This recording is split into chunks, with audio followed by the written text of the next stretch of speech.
Tunapoanza semina yetu siku ya leo, tunamuomba Mungu Roho Mtakatifu aendelee kutubariki na kutulinda ili yale tutakayojifunza siku ya leo yawe neema na baraka kwenye maisha yetu.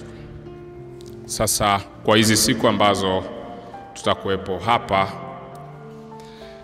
tutakuwa na prayer points tutakazokuwa tunasali, na tutakachoomba leo sicho tutakachoomba kesho, na tutakachoomba kesho sicho tutakachoomba siku inayofuata. Kwa hiyo tutakuwa tunapita kwenye vipengele mbalimbali. Lengo ni kwamba kila mmoja ajifunze pia anapokuwa anasali, anapokuwa anaomba, akanyage wapi ili aweze kujisimamia mwenyewe kiroho, kimwili na kimaadili. Somo letu la leo tutajifunza somo linalosema kuinuka kwa aliyekusudiwa kuinuka, na tutaongozwa na kitabu cha Mwanzo ile sura ya 50 aya ya 20. Alafu tutaongozwa na kitabu cha waraka kwa Mtume Paulo kwa Warumi ile sura ya 8 mstari ule wa 28. Tutaongozwa pia na Injili ya Luka sura ya 10 aya ya 2. Kichwa cha somo letu kinasema kuinuka, kuinuka kwa aliyekusudiwa kuinuka. Kuinuka kwa aliyekusudiwa kuinuka. Kuinuka kwa aliyekusudiwa kuinuka. Tutaongozwa na hicho kitabu cha Mwanzo hiyo sura ya 50 aya ya 20. Inasema,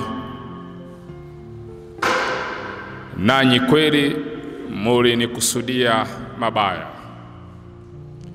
bali Mungu aliyakusudia kuwa mema, ili itokee kuokoa taifa kubwa kama ilivyo leo. Nanyi kweli mlinikusudia mabaya, bali Mungu aliyakusudia kuwa mema, ili itokee kuokoa taifa kubwa kama ilivyo leo.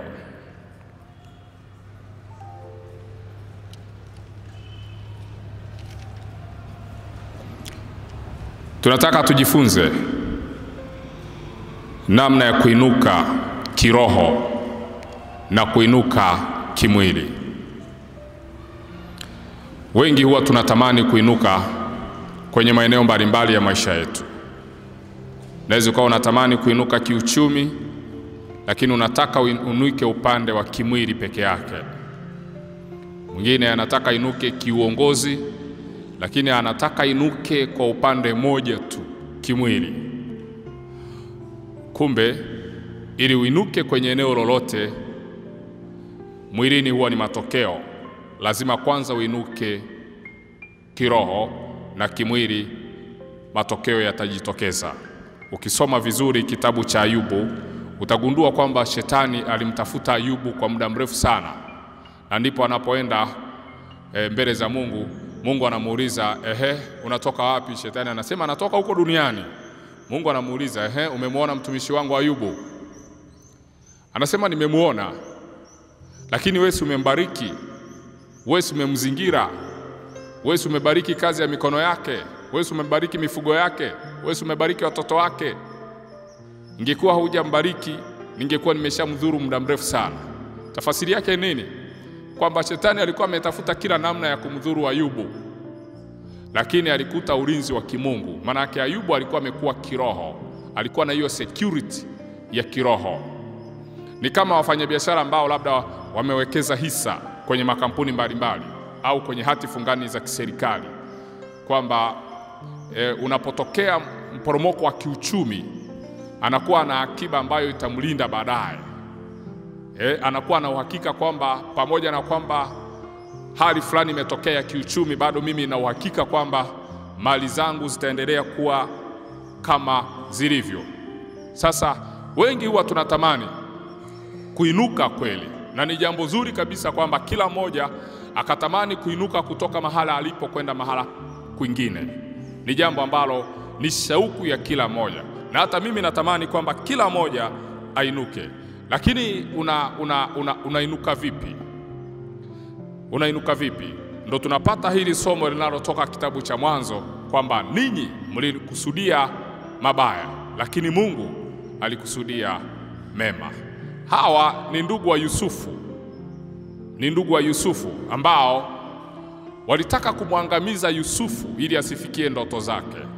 Kwa sura nyingine ni kwamba hawa ni ndugu ambao walichimba kaburi la Yusufu na kumzika akiwa hai.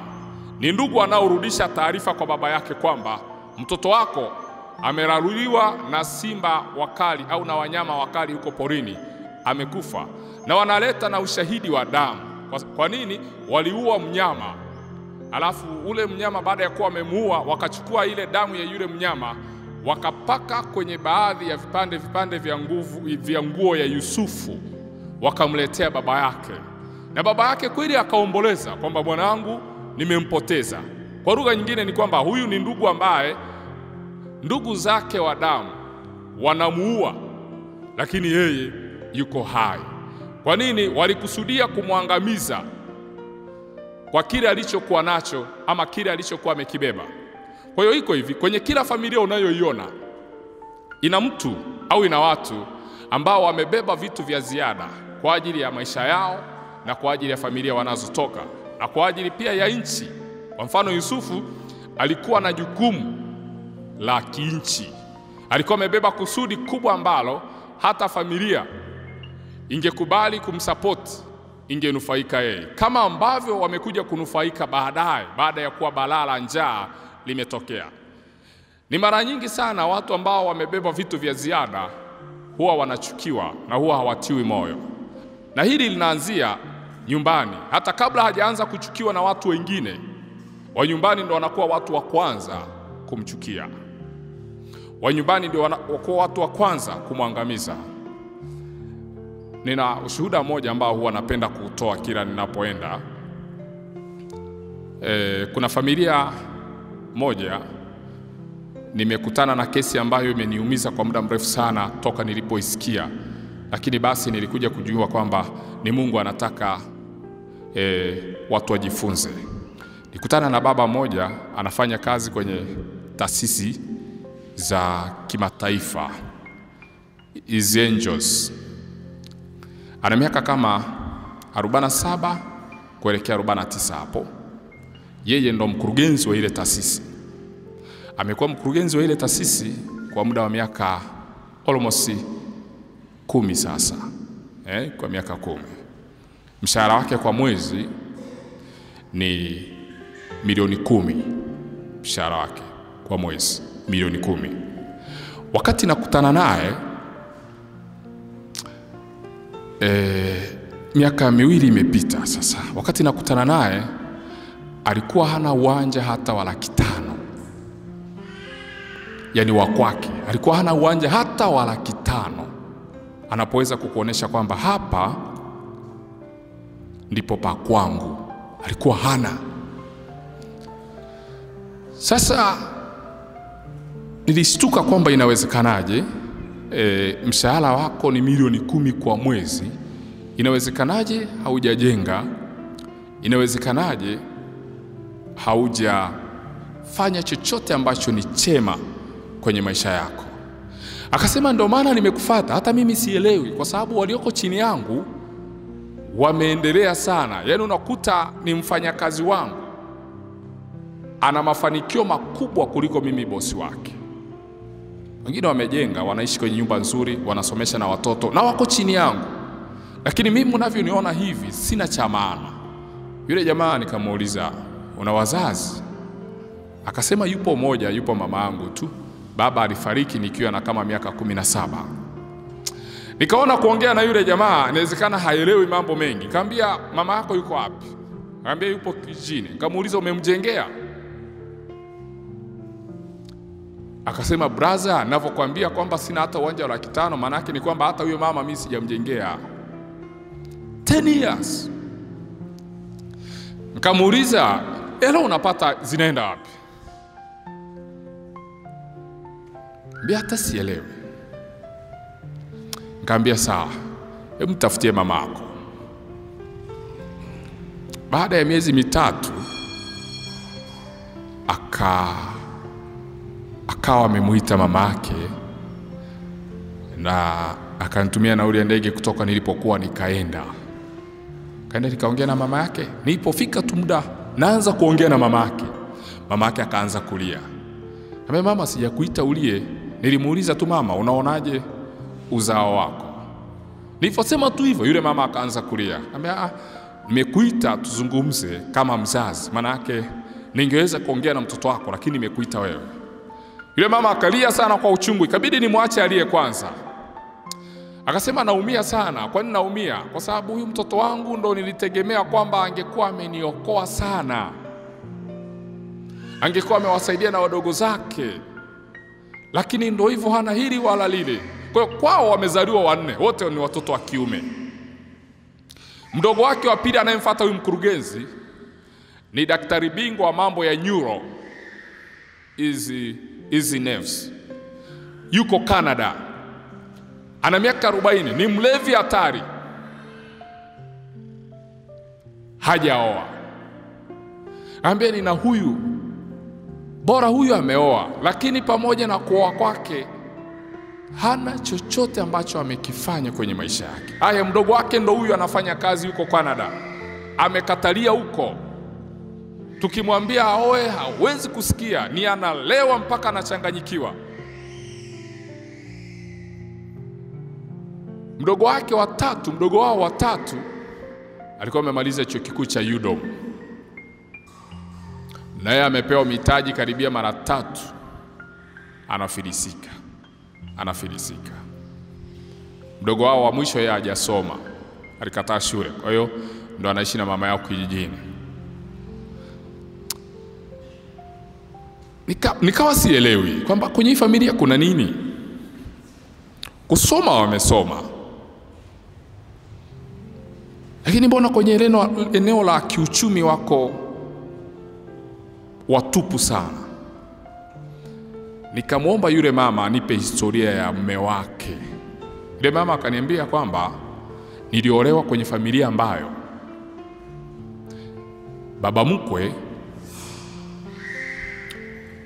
alikuwa na wanawake 4.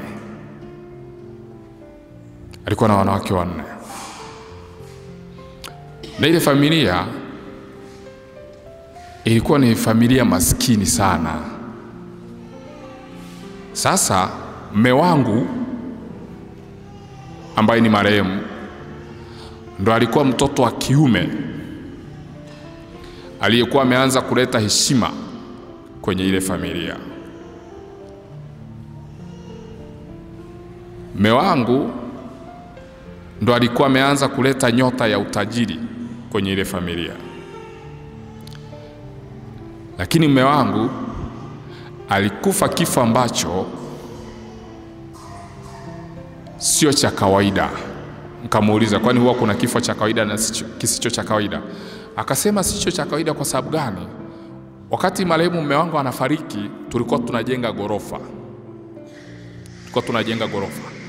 Asa asubuhi akaamka, akaniambia, mke wangu, ninaamka naenda kuwaona mafundi wanavyoendelea na ujenzi wa lile ghorofa letu. Ambia sawa, nenda. Akaenda kweli, akaangalia mafundi wanavyoendelea na ule ujenzi. Baada ya hapo akamwambia basi mimi naenda. Wakati anatoka hatua kama 5, anatoka kwenda kupanda kwenye gari lake sasa aondoke kwenda kwenye shughuli zake, hatua kama 5 akaanguka. Baada ya kuanguka, wale mafundi akakimbia kaenda kumshika. Anapomsaidia kumweka kwenye gari ili wamkimbize hospitali. Anapofika tu hospitalini, wanakuta yule mzee amefariki. Mnajua familia za Kiafrika zilivyo, kwamba mwanamke akiwa amefiwa na mwanaume, vikao huwa vinakaa. Mwanaume akiwa amefiwa na mwanamke, vikao havikai. Si ndio hivyo? Basi kikao cha ukoo kikakaa. Hasa kwa sababu huyu jamaa yeye alikuwa ametoboa kimaisha, ukoo ukasemaje? Ukachukua kila alichokuwa amekipata, ukamnyang'anya yule mama. Ambaye sasa sikiliza, hao watoto tunawatunzia hizi mali. Si mnajua ndugu wakikutunzia mali, tunawatunzia hizi mali. Akanyang'anywa kila kitu yule mama, akabaki mweupe. Walikuwa na magari, walikuwa na hilo gorofa lilikuwa na jengo, walikuwa na viwanja, alikuwa na vitu gani vyote. Yule mama akanyang'anywa, akaachwa mweupe. Walisema watamsaidia kumuendeleza watoto wake, hakuna. Akabaki yule mama kufanya vibarua tu kuwasomesha watoto wake. Sasa shida ilitokea hapa. Yule mama walipokaa kwenye kikao cha ukoo, baada ya kuwa amepitisha hayo maazimio, yule mama akasimama akasema hivi, kama nimeolewa kwenye ukoo na nikaja nikazaa watoto kwenye ukoo, na mume wangu leo ndo huyo amelala, na mmeninyang'anya kila ambacho nilikuwa nimekipata na mume wangu, kama mwanamke niliyoolewa kwenye ukoo, ninatamka hivi, kwenye huu ukoo hakuna mtu atakaye miliki chochote kwenye maisha yake.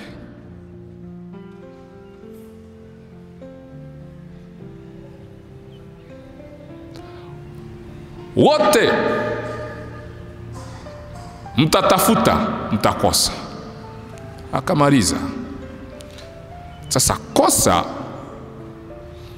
alilolifanya ni kwamba alisahau kwamba lile neno alilotamka linawagusa na wale watoto wake moja kwa moja. Kwa sababu wale watoto ni damu ya ule ukoo. Kwa hiyo obviously lile neno na lenyewe lilienda moja kwa moja kuwafunga wale watoto. Na ndio maana ngoja niwaambie, kuna laana zingine huwa hazikai kila eneo. Kuna laana zingine huwa zikielekezwa zinakaa mahali zilipoelekezwa. Kwa mfano, unaweza ukakuta familia fulani watoto wa kiume hawana shida kabisa, lakini shida ukaikuta kwa watoto wa kike. Maana yake nini? Unaweza ukakuta kwamba hiyo laana imeelekezwa kwa upande wa watoto wa kike peke yake. Na kuna familia zingine unaweza ukakuta watoto wa kike hawana shida ya aina yoyote, lakini watoto wa kiume wana shida ya kutosha. Kwa nini? Unaweza ukakuta hiyo laana imeelekezwa kwa upande wa watoto wa kiume peke yake, watoto wa kike hawahusiki.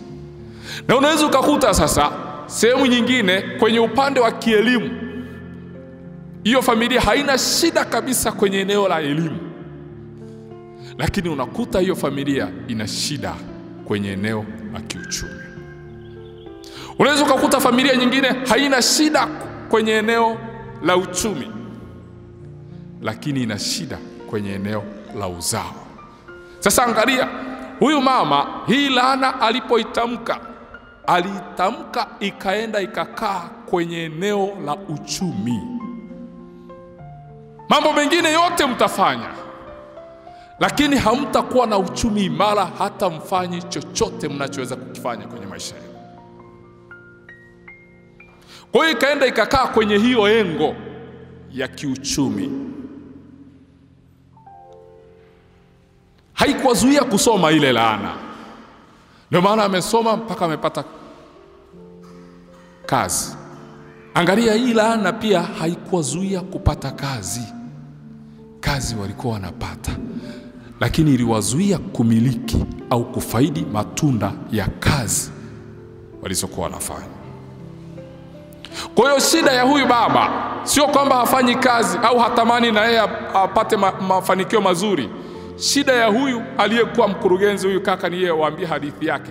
Shida ilitokea kwenye hili neno alilotamka mama yake. Na shida hii ilitengenezwa na Shetani mwenyewe, aliyetengeneza mazingira ya huyu baba aliyekuwa ameanza kuinuka, wakammaliza. Kwa hiyo series ya mateso ya hiyo familia ikaanza kwa huyu aliyekuwa amekusudiwa kuinuka, akanyamazishwa. Ndio maana chunguza familia ambazo zinaleta misuguano kwa mtu ambaye analeta neema kwenye familia. Kwa mfano, chunguza mtu anayeweza kuleta utajiri kwenye familia, ikatokea mkamuonea wivu mkamuua au mkamloga tu, hiyo familia huwa haifanikiwi kwenye hilo eneo la uchumi hata kidogo. Kwa nini? Mmemuua aliyekuwa ameinuka kuleta neema kwenye hiyo familia. Kwa lugha nyingine ni kwamba mmefunga mlango wa kifursa uliokuwa umefunguka kwenye hilo eneo. Sasa mara nyingi hao waliobeba vitu vya ziada kwa ajili ya familia ndo wanashambuliwa kuliko wale watu ambao hawajabeba vitu vya ziada kwenye familia. Mnaweza mkakuta kwenye familia yenu wapo walevi wengi sana, wanaishi miaka mingi, wale ambao hawana hili wala lile.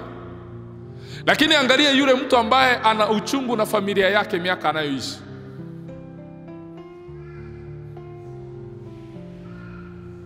Na saa nyingine wanaohusika kuipunguza miaka ya huyu mtu kuishi huwa watoki mbali, wanatoka mule mule kwenye familia yake. Ndugu wa Yusufu walikusudia kumuua Yusufu, lakini Mungu akasema huyu hamtamuua, kwa sababu hajabeba tu vitu vya kwenu, amebeba vitu vya ziada vya nchi.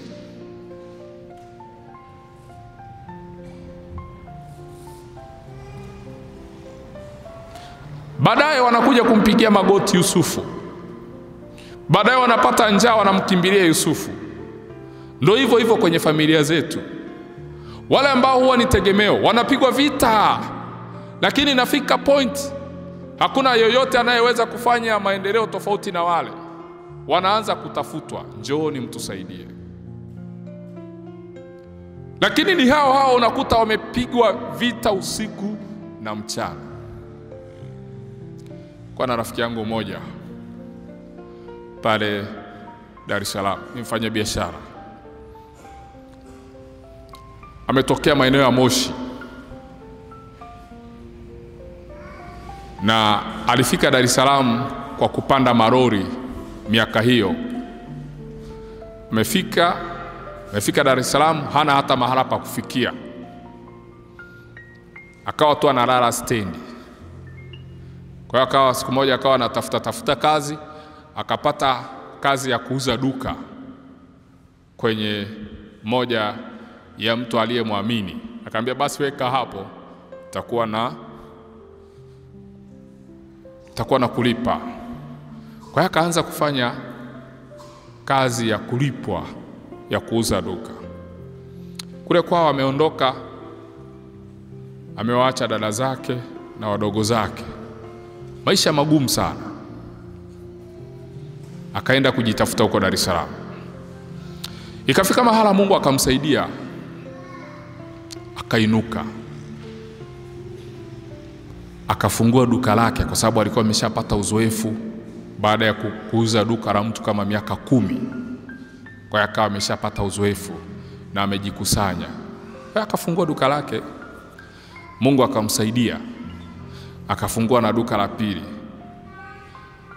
Alikuwa na dada zake ambao walikuwa wamezalia nyumbani. Kwa hiyo akawa anachukua watoto wa dada zake, anakuja na waweka pale dukani, akafungua na duka lingine.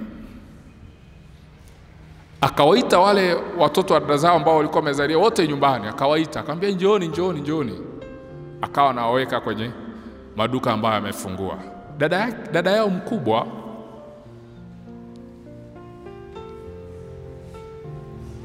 sio aliingiwa na roho gani, akaenda kwa mganga wa kienyeji. Akawa anasema, sasa huyu mdogo wangu amepata hela, atakuwa na kiburi kwenye familia. Anasahau kwamba huyu anayesema kwamba atakuwa na kiburi kwenye familia amechukua watoto wake wako anawawezesha. Kwa hiyo akaenda kwa mganga wa kienyeji.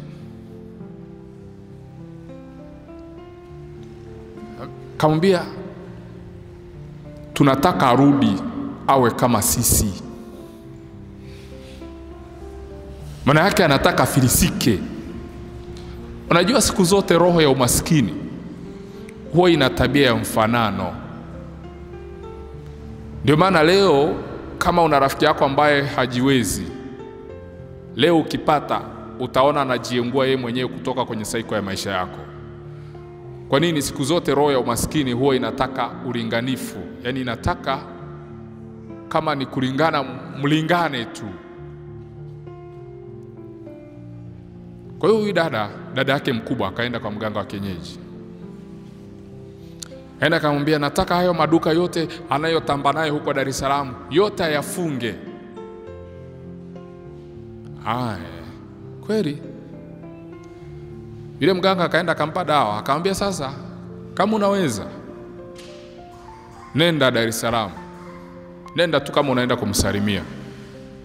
Akawa amempa na kamfagio. Kwa hiyo ukifika Dar es Salaam, hakikisha unafika kwenye yale maduka yake. Na utatumia haka kamfagio kufagia kwenye lile duka lake, hata jitahidi asikuone, ufagie tu. Na kama utakuwa unafagia utamke maneno haya kwamba kama anavyofagia nafagia mali za huyu mtu. Yule dada akafunga safari akaenda Dar es Salaam. Dada mkubwa huyo sasa amefika kule, watu wanaamka kuanzia saa 10 kwenda kwenye mabiashara yao. Amefika akapokelewa vizuri. Asubuhi sasa mdogo mtu anamsalimia dada, za asubuhi umeamkaje? Pole na uchovu, mimi naenda kazini, nitawahi kurudi nipate muda wa kuzungumza na wewe. Dada mtu akasema, kaka, twende na mimi nipaone. Asema, au ni usiku wewe pumzika, kwa sababu bado una siku zingine utakuja. Mbea, wala sijachoka. Akang'ang'ana. Ikabidi sasa kaka mdogo mtu aseme, basi ngoja twende. Akaambia, sawa twende. Wakaenda. Kwa hiyo yule dada akaenda kama alivyoelekezwa na yule mganga. Kweli baada ya pale huyu mshikaji akaanza kufunga duka moja baada ya lingine. Kafunga yote. Ambapo amekaribia kufunga, akatoa sadaka kanisani. Akamwambia Mungu, mimi nimekukosea nini? Kama fungu la 10 ninatoa, mambo mengine natoa, ni adhabu gani hii? Haujaona maisha yangu yalivyokuwa? Haujaona nilipotoka? Kwa nini umeruhusu nimekuwa na mali na sasa unataka kuniaibisha kiasi hiki? Ninaomba kama kuna mtu ameniharibia duka langu, Mungu, hii sadaka ninayotoa, huyo mtu augue ugonjwa ambao madaktari duniani kote hawatajua umetokea wapi. Kumbe hili neno analotamka linarudi kwenye familia yake moja kwa moja. Muda sio muda, dada mtu akaanza kuugua. Peleka kwenye hospitali hizi kila mahala, hatuoni ugonjwa. fimbo ya Mungu. Ikafika sasa yule dada anataka kukata roho. Akamuita yule mdogo wake. Akamwambia, mdogo wangu, nisamehe. Nisamehe. Nikusamehe kwa lipi dada? Nisamehe. Najua umefunga maduka yote. Kaka, mimi ndo nilifanya haya.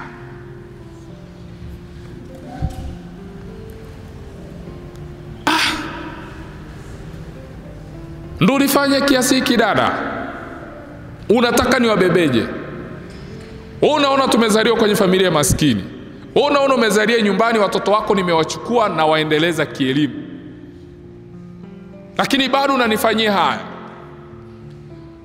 Kuinuka kwa mtu aliyekusudiwa kwenye familia au kwenye nchi, mapambano yake huwa sio rahisi hata kidogo.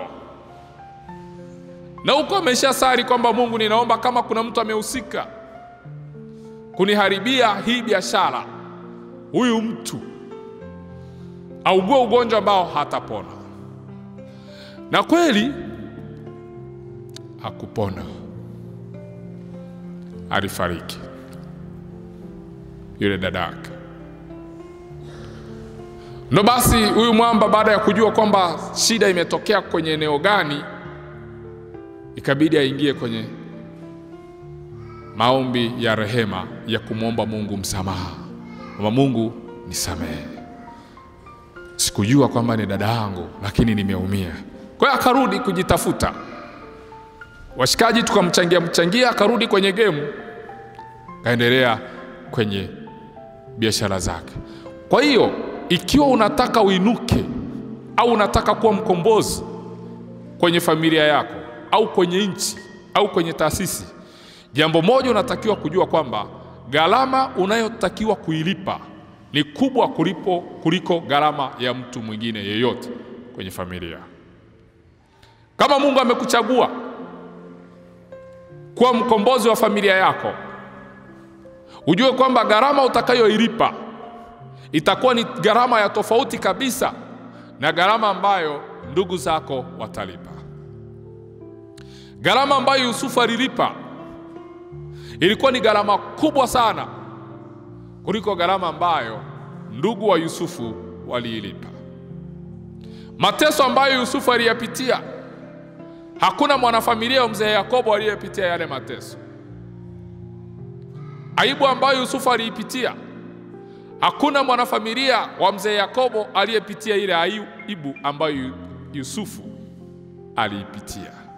Kwa hiyo lazima ujue jambo hili kwamba katika maisha kuna aina ya aibu utakayoipitia kulingana na kile ulichokibeba kwa ajili ya taifa lako au familia yako. Jambo moja unatakiwa kujua kwamba vita yako itatokana na aina ya ukubwa ya baraka uliyoibeba. Ikiwa umebeba kitu cha hatima kubwa, ujue kwamba na vita itakuwa ni kubwa.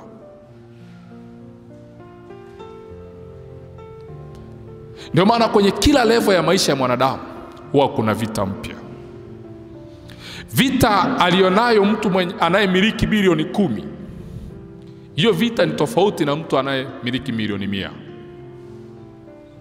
Vita alionayo mkurugenzi wa taasisi ni tofauti na vita ambayo wafanyakazi wanaipitia. Lakini jambo moja tu ujue, kuinuka kwenye eneo lolote kwenye maisha kunahitaji kulipa gharama ya ziada. Kwa hiyo kama hautakuwa tayari kulipa gharama ya kile unachokitafuta au unachokitaka kwenye maisha yako, lazima ujue kwamba hautakuwa mkuu. Watu wengi ambao unawaona leo wameshindwa kufikia hatima yao. Aidha wameacha kulipa gharama waliotakiwa kulipa kwa maana ya kuogopa kulipa gharama walizotakiwa kulipa, na wakaamua kuishi maisha ya kawaida kwa sababu ya kuogopa kulipa gharama zilizotakiwa kulipwa.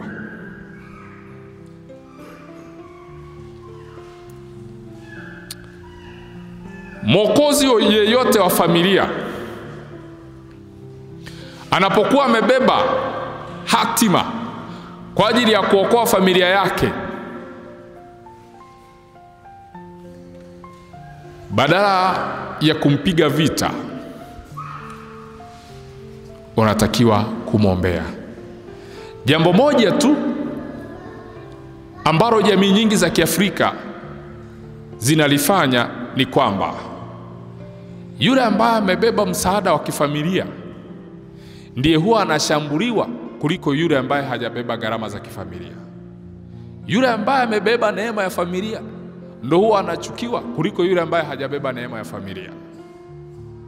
Na familia nyingi huwa zinatumika na shetani bila kujua kwamba zinatumika, kwamba shetani anawatumia wanafamilia hao kujaribu kurudisha hatima ya mtu anayetakiwa kuikomboa ile familia. Na kinachokuwa kinashambuliwa sio wewe, kile ulichobeba ndicho kinachoshambuliwa.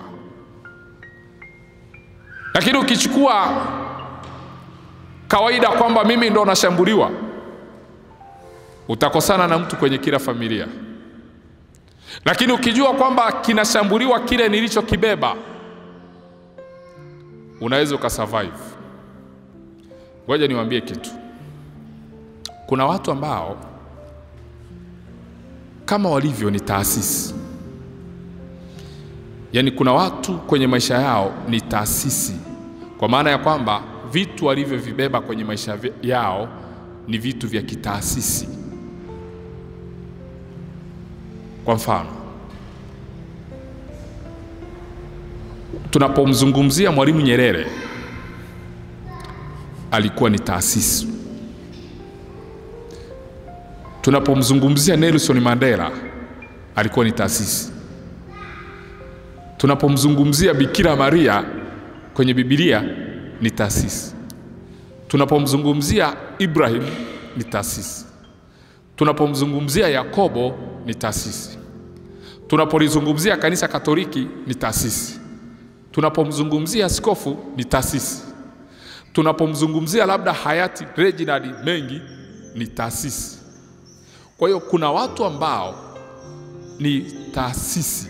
Sasa shetani anapokuwa anataka kuwashambulia hao watu, hawashambulii wao, anashambulia ile taasisi walioibeba ndani yao.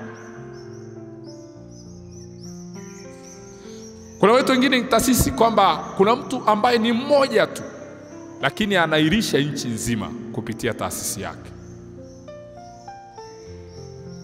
Kuna wengine mko hapa, hamlishi tu familia zenu, mnalisha familia za watu wengine, na wanasoma, wanajenga kutokana na nyie, kutokana na wazo mulilo buni.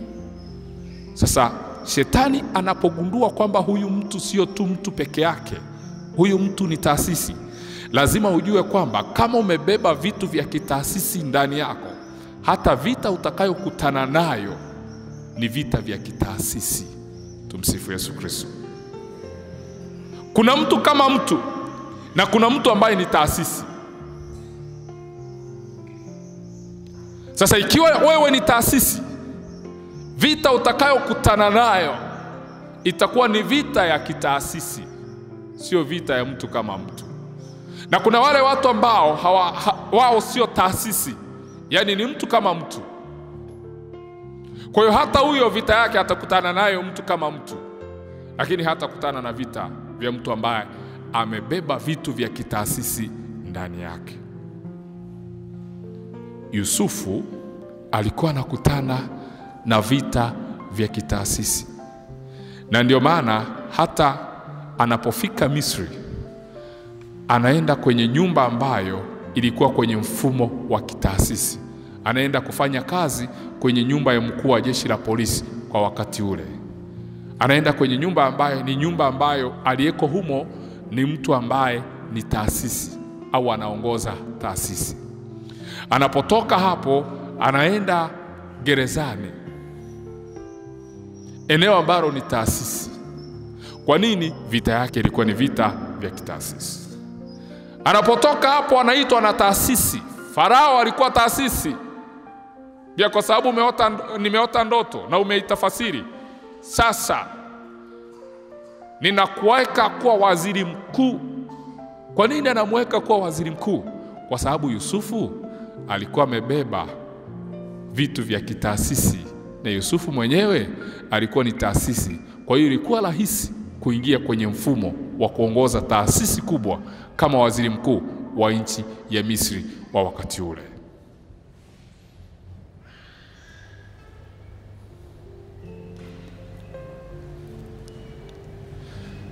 Kwenye haya maisha,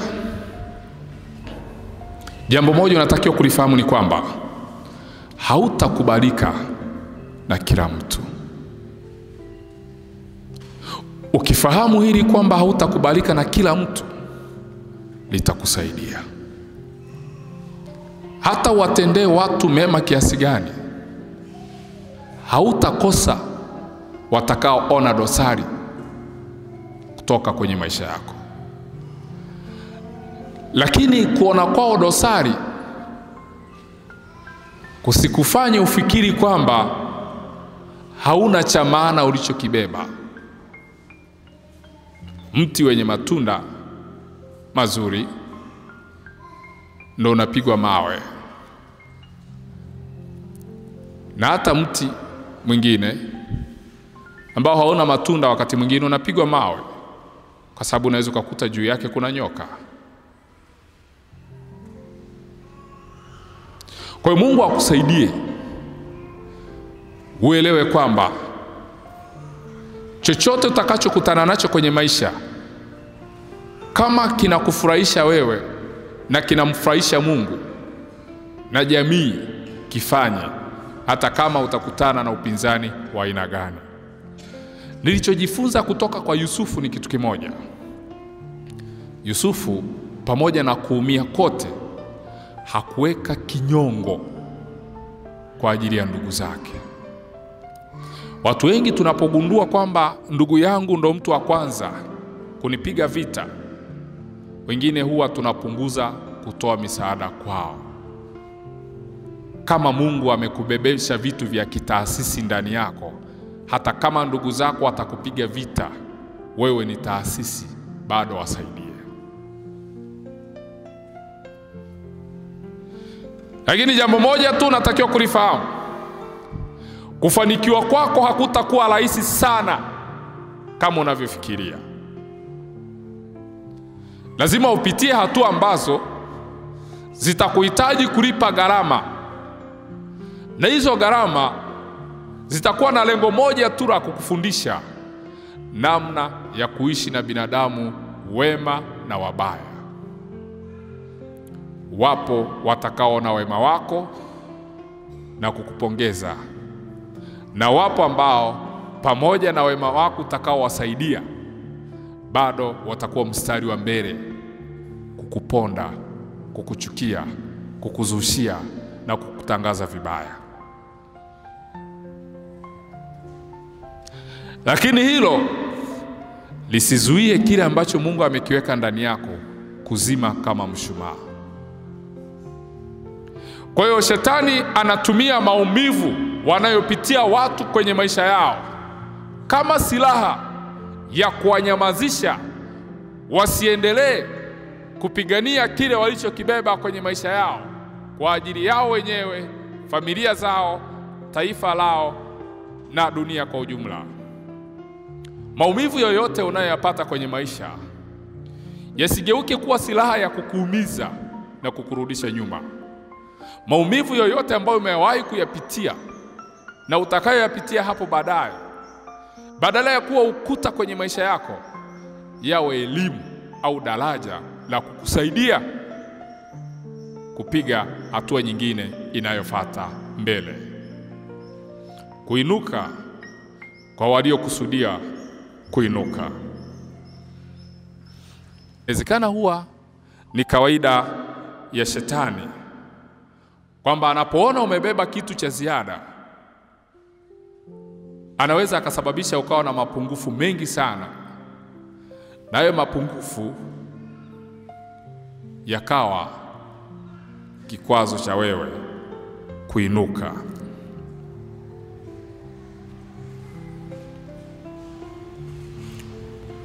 Alichokiweka Mungu ndani yako, kilinde kwa maombi, kilinde kwa sadaka, kilinde kwa kufunga usiku na mchana, kilinde kwa kukiombea kila wakati.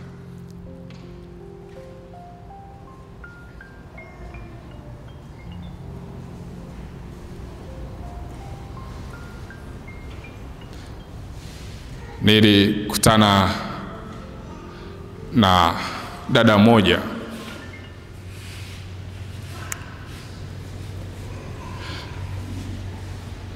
ametokea kwenye familia ambayo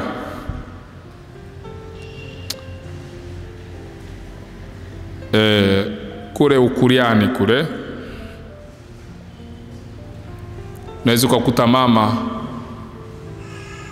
aliolewa hafu hakuzaa. Sasa huyo mama wakule wana hiyo tamaduni kwamba mwanamke ambaye hakuzaa anaweza akaoa mwanamke mwingine ili yule mwanamke amzalie. Sasa huyo mwanamke huwa hana mwanaume specifiki, kwa hiyo kila anayekutana naye anaweza akatoka naye. Huyu dada alitokea kwenye mazingira kama hayo. Hakuwahi kumjua baba yake, kwamba baba yangu ni fulani. Sasa akakuwa kwenye mazingira ya aibu sana.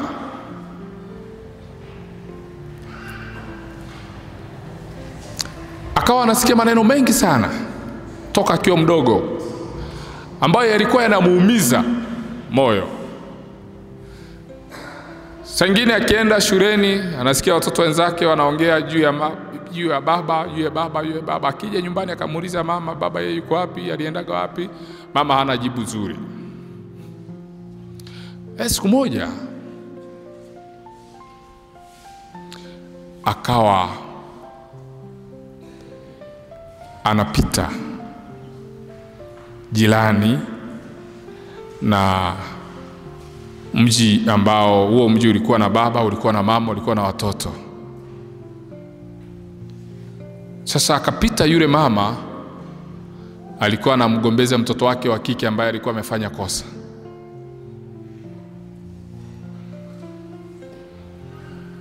Sasa yule mama aliyekuwa anamgombeza mwenzake haka kingine kanapita sasa, haka ambako akajui baba wala hivyo. Huyu mama anamchapa huyu mtoto wake wa kike, akamwambia, wewe hivi unataka uje uishi maisha gani? Ndio maana hauna akili kama hilo litoto linalopita hapo ambalo halina baba.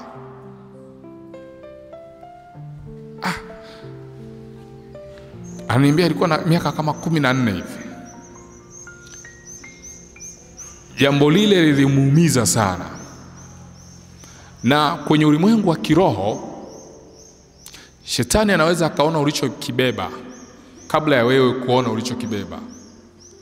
Yaani anaweza akajua watoto wako wana vitu gani vya msaada kwenye maisha ya siku za baadaye, kabla ya wewe kujua kwamba huyu mtoto wangu ana kitu gani cha ziada. Kwa mfano, mimi ungemuuliza mama kwamba nitakuwa nani siku za usoni, mama asingekuambia kwa sababu alikuwa hajui. Sasa huyu dada alikuwa na passion sana ya kufanya biashara Kwa kameanza hizo biashara za kuuza karanga kakiwa kadogo mpaka amefika umri fulani. Kwa aliposikia lile neno, akamwambia Mungu, sawa, mimi simjui baba, ila wewe upo. Ninachokuomba unipe uhai tu, na hiki ulichokiweka ndani yangu ninaomba siku moja kionekane. Ninaomba siku moja Mungu niwe wa kwanza kujenga nyumba ambayo hakuna mtu ameijenga kwenye hichi kijiji. Nipe uhai tu, ili hao wanaosema hicho ambacho ninakisikia kwa masikio yangu waje wakione kwa macho yao.